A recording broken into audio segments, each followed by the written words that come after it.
उत्तर प्रदेश के deputy CM Dinesh Sharma ji हमारे साथ जुड़ चुके हैं। बहुत बहुत स्वागत है दिनेश जी आपका न्यूज नेशन। धन्यवाद आपका। दिनेश जी, उत्तर प्रदेश बड़ा सूबा और बेहतर तरीके से पिछले कुछ दिनों में संक्रमण के दायरे को मैनेज किया गया। संक्रमण का दायरा काफी घटा है और इसीलिए अब संकेत इस बात को लेकर है कि अनलॉक की प्रक्रिया एक तरीके से शुरू हो सकती है। सरकार की रणनीति क्या है अनलॉक को लेकर, सबसे पहले इसकी जानकारी। नहीं, देखिए, मुख्यमंत्री जी का पहला वक्तव्य ही अगर आपने ध्यान से पढ़ा हो कि जीवन भी हमारे लिए महत्वपूर्ण है और जीविका भी हमारे लिए महत्वपूर्ण है। और शायद हमने लॉकडाउन शब्द का प्रयोग यहाँ पर नहीं किया। जो लॉकडाउन की परिस्थितियां होती थी उससे संकट व्यवसाय का भी और तमाम चीजों का पड़ जाता था, आवागमन का भी दिक्कत होती थी। लेकिन हमने कोरोना कर्फ्यू के तौर पे उत्तर प्रदेश में इसको हमने चलाया प्रायोगिक रूप में और इसके अच्छे परिणाम मिले कि यहाँ पर अगर आप देखें तो जो आवश्यकता की आवश्यक वस्तुएं थी, राशन पानी था, हमारा सब्जी और फल थे, या इसी प्रकार की जो भी जरूरत चीजें थी, दवा की दुकानें थी, खुला हुआ था, लोगों को हॉस्पिटल या कहीं जाने की पूरी सुविधा थी, आजादी थी। जो ऑफिसेस भी जा रहे थे 1/3 या 50% के आधार पर उनके लिए भी हमने विशेष व्यवस्था करी थी। तो हमारा जो जनजीवन था पूर्णतः बंद नहीं था, लेकिन जो सोशल डिस्टेंसिंग का आधार हमारा होना चाहिए था उसको हमने पालन कराने की पूरी कोशिश की। और शायद आज यही है कि कोरोना संक्रमण की रिकवरी दर हमारे उत्तर प्रदेश में 97 के आसपास पहुंच गई है। और आप जानते हैं कि उत्तर प्रदेश में जो एक समय ये था कि 3,10,000 से अधिक एक्टिव केस पहुंच गए थे, जो आज घट के 48,000 से भी नीचे पहुंच चुके हैं। तो ये एक ऐसा प्रक्रिया है कि उत्तर प्रदेश ने पूरे प्रदेश को देश में सबसे ज्यादा जो कोरोना के टेस्ट थे लगभग 4 करोड़, और आज की अगर दशा में हम कहें तो 90 लाख के आसपास हम लोग पहुंच रहे हैं। 4 करोड़ 90 लाख के आसपास कोरोना टेस्ट पूरे उत्तर प्रदेश में हुए हैं। और अगर देखा जाए तो 1,80,000 से भी ऊपर की 1,80,00,000 से भी ऊपर वैक्सीन उत्तर प्रदेश में लगाई जा चुकी है। हमारे जो 97,000 से अधिक जो राजस्व गांव हैं उन्हें बड़े पैमाने पर स्क्रीनिंग का अभियान चल रहा है। हमने जो हमारी 70,000 के आसपास जो हमने यहाँ पर निगरानी समितियों का गठन किया, जिसमें हमारे आशा बहुएं हैं, आंगनबाड़ी के कार्यकर्ता हैं, लेखपाल हैं, कोटेदार है, चौकीदार है, सप्रांत नागरिक हैं, युवक मंगल दल के लोग हैं, और जो सचिव ग्राम पंचायत है वो हैं। इनके माध्यम से निगरानी समिति पूरे गांव में एक चिन्हीकरण का काम कर रही है कि कोई किसी को बुखार है तो ये आंगनबाड़ी कार्यकर्ता दिनेश जी, मैं शिक्षा पर आऊं, लेकिन उससे पहले एक सवाल, क्योंकि 10वीं की परीक्षा रद्द भी की गई है और बच्चों को आगे प्रमोट किया जाएगा, इस पर मैं आपसे बातचीत करूं। लेकिन उससे पहले एक सवाल और अनलॉक को लेकर ही कि मुख्यमंत्री की जो कोर टीम है इसकी बैठक में सहमति इस बात को लेकर बनी है कि चरणबद्ध तरीके से अनलॉक की प्रक्रिया शुरू की जाएगी, सिस्टमेटिक तरीके से, और इस बात का ध्यान भी रखा जाएगा क्योंकि तीसरी लहर को भी लेकर आशंका है, तैयारी भी उसकी करनी है, तो इस बात का भी ध्यान रखा जाएगा कि बहुत ज्यादा गैदरिंग से बचा जाए। तो ये चरण किस तरीके का हो सकता है, इसका स्वरूप कैसा हो सकता है, किन दुकानों को पहले खोलने की इजाजत दी जा सकती है, अगर आपके पास इस बारे में पुख्ता कोई जानकारी हो, अगर फैसला लिया गया हो तो? नहीं, इस बात की तो सहमति बनी है। रात को हम भी उस बैठक में थे और हम लोगों ने जो हमारी 5 लोगों का कोर ग्रुप था, कल हम लोग उसमें काफी कोरोना के स्थिति का हम लोगों ने विश्लेषण किया था।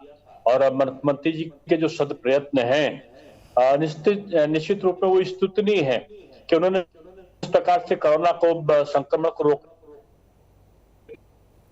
जो प्रयत्न किए हैं उसके पर चिंतन हुआ। और ये हुआ कि हम लोग संभल कर जो कोरोना का लॉकडाउन, वो जो हमारा अनलॉक जो सिस्टम है या हमें जो व्यवस्थाएं यहाँ पर सुनिश्चित करनी है उनको हम संभल कर स्टेप बाय स्टेप ही उनको हम लोग छूट देंगे। शादी विवाह से लेकर, ऑफिस में जाने से लेकर, और विद्यालयों में जो कर्मचारी हैं, शिक्षकों की उपस्थिति से लेकर, क्योंकि विद्यार्थियों की उपस्थिति तो भी संभव नहीं है, अभी हम उनको ऑनलाइन ही कुछ समय तक का टीचिंग के लिए कहेंगे। तो ये सारी तैयारियां की अधिकृत जो घोषणा है अभी हमारे अधिकारीगण इसके करेंगे। ठीक। लेकिन इतना निश्चित है कि सावधानी से हम किसी प्रकार का कोई खिलवाड़ करने वाले नहीं है। ठीक है, थोड़ा सा शिक्षा पर आ जाते हैं दिनेश जी, शिक्षा पर आ जाते हैं। चूंकि ये महकमा भी आपके पास है तो इस बारे में थोड़ा ज्यादा बात करें तो ज्यादा बेहतर भी होगा, क्योंकि भविष्य भी देखना है। 10वीं की परीक्षाएं रद्द की गई हैं, उन्हें प्रमोट किया जाएगा, उनकी मार्किंग को लेकर क्या सिस्टम अपनाया जा रहा है? देखिए, जो कक्षा 6, 7, 8, 9 और 11 है जी, इनके छात्रों को प्रोन्नत करने का प्रक्रिया कर दी गई है। 9 और 11 में जो मिड टर्म भी हुए हैं, तमाम जगह पे परीक्षाएं, और जो बीच बीच में परीक्षाएं कराई जाती साल में एक बार, वो भी कई जगह पे अधिकांश जगहों पर हुई हैं, माध्यमिक शिक्षा बोर्ड में भी।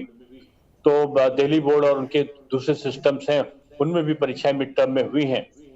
तो एक आधार 9th का मिड टर्म परीक्षा का हो सकता है और उसके आधार पर वो अपने लोगों को प्रोन्नत करने का काम करेंगे।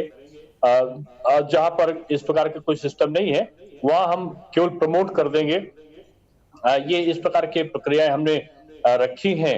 और साथ में जैसा कि आप जानते हैं कि 10th क्लास के लिए हमने अधिकारियों को निर्देशित किया है कि इनका एक विस्तृत प्रोफार्मा तैयार करके वो एक हफ्ते के अंदर देंगे और उसको हम लोग बाद में आपके साथ में शेयर करेंगे। लेकिन हाई स्कूल के विद्यार्थियों को भी क्या अंक के साथ मार्कशीट दी जाए या केवल सिंपल प्रमोट किया जाए, ये भी हमारे विचाराधीन है। लेकिन उनको हम बगैर परीक्षा के प्रमोट करने वाले हैं, ये बात तय है। ठीक है, 12वीं को लेकर कोई फैसला दिनेश जी? 12वीं की परीक्षा को स्थितियां सामान्य रही तो हम जुलाई के द्वितीय सप्ताह में कराएंगे।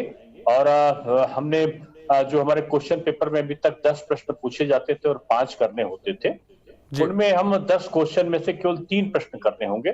जो 3 घंटे की समय अवधि थी प्रश्न पत्र करने की, उस समय अवधि को घटा के हमने 1.5 घंटे कर दिया है। और आप इस बात से अवगत होंगे कि जो हमारा परीक्षा के कार्य दिवस हैं, जो परीक्षा का संपादन के, वो पिछले बार ही हमने पिछले साल ही काफी कम कर दिए हैं। इंटरमीडिएट में जो परीक्षा के कार्य दिवस होंगे परीक्षा लेने के, वो 15 दिन तक हमने उनको सीमित किया है। ठीक है, एक आखिरी सवाल बहुत जल्दी से दिनेश जी की आपने जिक्र किया कि स्कूल, मतलब बच्चे तो अभी स्कूल नहीं पहुंचेंगे लेकिन टीचर्स को शायद बुलाया जाएगा। आगे की प्रक्रिया कैसे हो इसको तय करने के लिए, इसको लेकर क्या रणनीति है सर? नहीं, देखिए, जो जहां आवश्यकता होगी तो कुलपति और जो प्रधानाचार्य हैं वो आवश्यकता अनुसार बुला सके, इस पर हम विचार कर सकते हैं। अभी निर्णय तो नहीं हुआ है, लेकिन ये एक विचार के लिए हमारे पास में ये है। और दूसरा ये है कि कर्मचारियों की उपस्थिति कितनी हो सरकारी नियम के अनुसार, जो भी हमने सरकारी कर्मचारियों के लिए निकाला है उसके अनुसार की उपस्थिति होगी। ठीक है, दिनेश जी हमसे जुड़ने के लिए बहुत बहुत शुक्रिया इस पूरी बातचीत के लिए। उत्तर प्रदेश के डिप्टी सीएम दिनेश जी हमसे बातचीत करते हुए, और साथ ही बच्चों को लेकर बड़ा फैसला लिया गया है। 10वीं की परीक्षाएं यूपी बोर्ड की वो रद्द कर दी गई हैं, उन्हें प्रमोट किया जा रहा है अगली क्लास में।